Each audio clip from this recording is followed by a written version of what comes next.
to get my 16-year-old to come here, so it's encouraging to see the, a lot of our Jersey folks. How many went to public school? Okay. Do you know anyone who was suspended while you were in school? Yes? A lot of people? Yeah. More than, okay. Expelled? Wow. Arrested? Oh, man. Okay. So that's what I'm going to talk about today. I'm going to talk about the epidemic that's leading to the school-to-prison pipeline of students being suspended, expelled, and arrested. It's a real epidemic. So this is as of the latest statistics that we have. I'll make my slide deck available. I mean, you're welcome to take notes, but I will also provide this to Jocelyn, so Professor Crowell, excuse me, so that you can, at least the basics you don't have to write down. So as of 2011 and 12, which is the last year that the federal government released this data, out of the 49 million students enrolled in public schools, 7.1% have been suspended. And many of them were suspended repeatedly, because that's the pattern, as you showed by the hands that you raised, right? Another 3.45, or the same 3.45 million were suspended out of school versus in school, which is even more draconian because then you lose instructional time, and 130,000 students were expelled. And I think this is even more disturbing. It's disproportionate. It's not just that we're suspending and expelling a ridiculous number of young people. We're disproportionately suspending and expelling kids of color, particularly black kids, particularly black males. And we're disproportionately suspending and expelling kids with disabilities. Kids who have special needs, who are ADHD, or whatever disability it might be, autism, right? Maybe not surprising based on your experience. I don't know what your experience was like, but pretty upsetting and pretty shocking. Something else, so just to give you a sense of just how disparate this is, this chart's a little confusing. So you're reading it across. So for example, white students were 50.3% of all students. They were underrepresented among students who were expelled and suspended by almost 18%. Right, so you just read it right across. Black students were 15.5% of all students. They were overrepresented by 23%. Boys, overrepresented by 18%. Students with disabilities, overrepresented by 13%. Can you guys see this from the back? Okay, so really upsetting trends, right? Something else you may or may not be aware of. I'm guessing the kids you know who were suspended were not in preschool. Did you know you could suspend someone in preschool? No. Yeah. Those 4-year-olds, they are dangerous. Get onto your leg. Anyway, so 50,000 preschoolers were suspended in 2016. 50,000. 17,000 were expelled. And we're starting to see a pattern here. Black preschoolers and boys were more likely to be suspended, basically due to implicit racial bias. We can talk about that later on. We also know that suspensions don't improve behavior. They certainly don't improve behavior for pre-kindergartners. And even if you were suspended in pre-kindergarten, you're more likely to drop out of high school eventually and to be incarcerated. Can you guys see this okay? It feels like it's very, very okay. This is really upsetting stuff, but I just want to show you a couple of quick examples of kids as young as 5. And this doesn't show them being suspended, it shows them being handcuffed and in one case arrested. It's a little hard to watch. Oh, you know what? I'm not sure it's going to let me show you. Let me see, because this converted from my PC file to Mac. It looks like it's not going to let me do that. Oh, that's not good. Because I have a bunch of videos I was going to show you.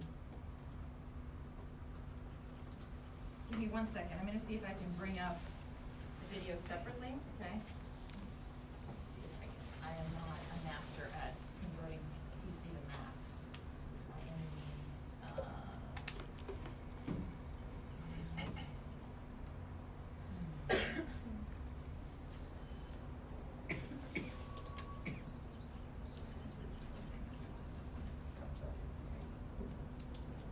I'm going to just search for it because I think it's worth seeing at least some of this.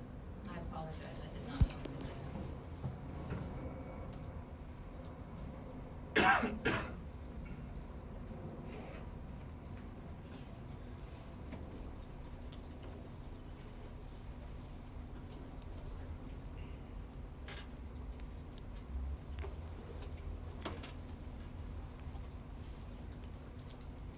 How do you think they decided to make this Apple? Do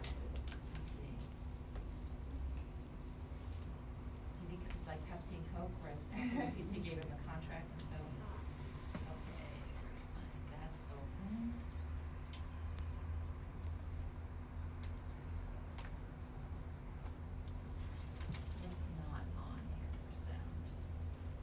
free to pipe in. I'm not at all modest about, I'd be happy to have it. If anyone knows how the constant control works in terms of sound. You need to click on the Is it the DCS. wall thing at the unit? bottom. Yes.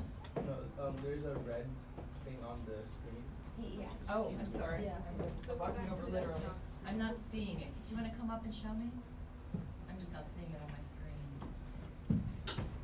Thank you. Sorry, I don't use these normally, so I'm always like, ah. I told you about those Harvard degrees. Don't assume it. Here we go. Thank you. Yes. Temper tantrum that lasts this long. Bring it back to, thank you Well, very you know, much. school officials never able to touch kids unless you have to do it to protect their safety or to keep them from being disruptive. And I I'm just think gonna that bring they this did a back good to job in show this you case, this. actually. This is a 5-year-old girl. Investigation continues into the circumstances that led to a 5-year-old girl being handcuffed by police in Florida. St. Petersburg police were called to the Fairmount Park Elementary School after a little girl threw a temper tantrum. Well, the girl's mother says, there you can see the deputies coming in to handcuff her.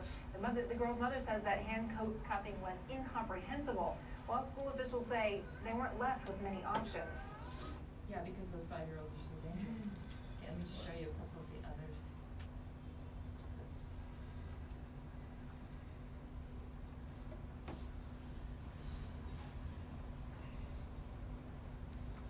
I'm just trying to remember what the searches are.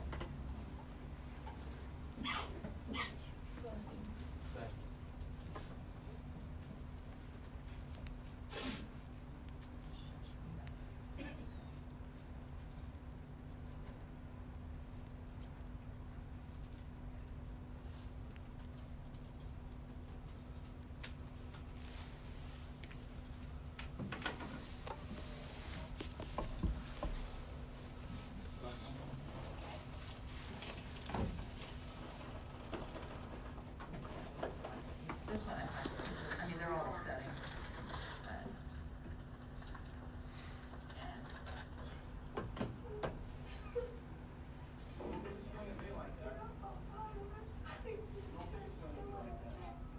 the officer handcuffs him at the elbow because he's too small for the handcuffs to go on his wrists. Now sit down in the chair like I've asked you. He's crying because he's in pain, because his arm's in an uncomfortable position. As I said, it's pretty hard to watch. Okay. So I apologize, I'm gonna have to go back and forth just because I have a bunch of videos for you and I didn't realize it would, not give me the, no, I just feel bad that you guys have to lose time on it. Okay, so again, not just expelling or suspending little ones, but handcuffing and arresting them. This young man has autism. He's 9 or 10 years old, so he was actually arrested, not just handcuffed, but taken to jail. As you may surmise, or as we talked about earlier, expulsions and suspensions are incredibly destructive. They correlate with low academic achievement. There's absolutely no academic benefits to them. Even one suspension can increase the risk of dropout by over 77%. And if you drop out of school, what happens? You turn to worse things. What's that? You turn to crime, usually in drugs. Well, you might have to turn to crime because it's really hard to make a living, but you certainly have a much higher rate of incarceration, right? So that's the whole school to prison pipeline idea. And it's not just destructive for students who are suspended or expelled, it's also destructive for the other students who are left behind. I don't know what it was like in your schools, but if you have a school with a really high rate of this kind of very punitive approach to school discipline, it creates a very negative culture that impacts everybody. Academic achievement in those schools tends to degrade substantially. So how did we get here? You may or may not know this already. It's a whole bunch of things. And since this is a policy class, it really all comes back to public policies, often well-intentioned public policies that have these disastrous consequences, right? Oh God, another video. Excuse me 1 second. So, let's see if I can.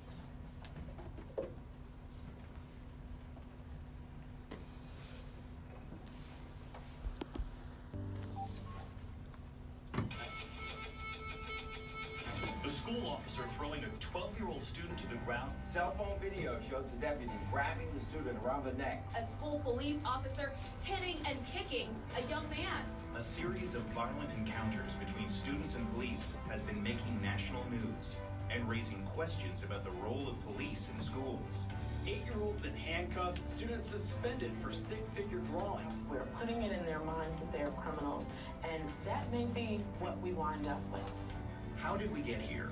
30 years ago, many schools were fed up with crime and violence. Just about every month there's a gun, some type of gun. And the government called for more police and zero tolerance for violence at school.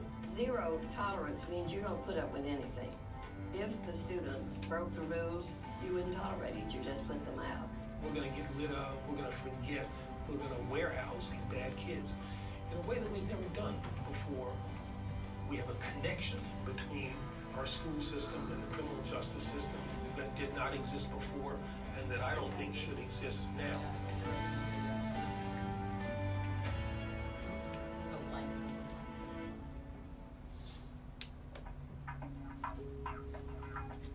Have you heard of zero tolerance school policy? Just one more victim of Is there a violent crime wave that's sweeping many of the nation's public schools. In the 1980s, news reports were filled with schools that appeared to be on the verge of chaos, places not of learning, but of fear and violence. Rape, arson, and attempted murder. It's dangerous even to go to school now. And East Side High in Paterson, New Jersey was considered one of the worst. The meanest, toughest school in North Jersey. Drugs, dropouts, trouble. Kids will get jumped and beat up for their sneakers or their coats, their bombers. Zatiti Moody was a student at Eastside when a principal named Joe Clark became a symbol of a tough new approach to discipline. Walk in the hallways without a pass, that means suspension. The school is in despair and there's kind of hopelessness all around you, but he was fighting for our right to have an education free from interference. I'm gonna